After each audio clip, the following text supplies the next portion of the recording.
गुजरातहून डहाणूकडे येणाऱ्या एका भरधाव कारचा सोमवारी 1 जूनला सकाळी डहाणू शहरातील सरावली परिसरात भीषण अपघात झाला। रस्त्यावर अचानक गुरे आल्याने चालकाचे वाहनावरील नियंत्रण सुटले आणि कार रस्त्यालगतच्या झाडावर जाऊन जोरात आदळली।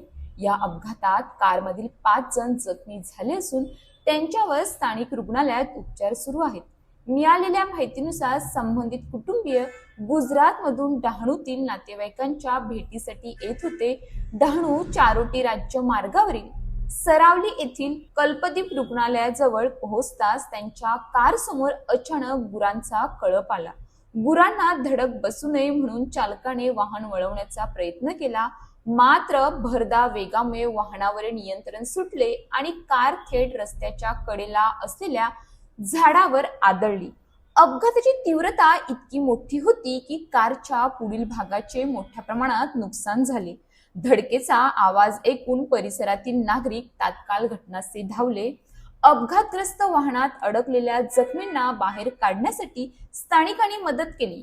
त्यानंतर रुग्णवाहिकेच्या साहाय्याने सर्व जखमींना उपचारासाठी जवळच्या कल्पदीप रुग्णालयात दाखल करण्यात आले। घटनेची माहिती मिळताच पोलिसांनी घटनास्थळी भेट देत पंचनामा केला। प्राथमिक तपासात रस्त्यावर अचानक आलेल्या गुरांमुळे हा अपघात झाल्याचे समोर आले आहे। या अपघातामुळे काही काळ वाहतुकीवर परिणाम झाला असून परिसरात नागरिकांची मोठी गर्दी झाली होती। सुदैवाने या दुर्घटनेत कोणतीही जीवितहानी झाली नाही।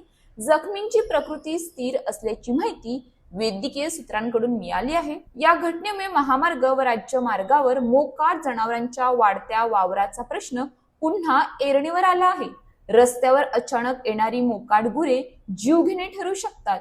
वाहन चालकांनी वेगावर नियंत्रण ठेवून सतर्कतेने वाहन चालवणे गरजेचे असून प्रशासनानेही मोकाट जनावरांच्या समस्येवर तातडीने उपाययोजना करणे आवश्यक आहे। अशाच ताज्या बातम्यांसाठी आमच्या न्यूज पोलीस रिपोर्टर चॅनलला लगेच सबस्क्राईब करा आणि बेल आयकॉन दाबायला विसरू नका।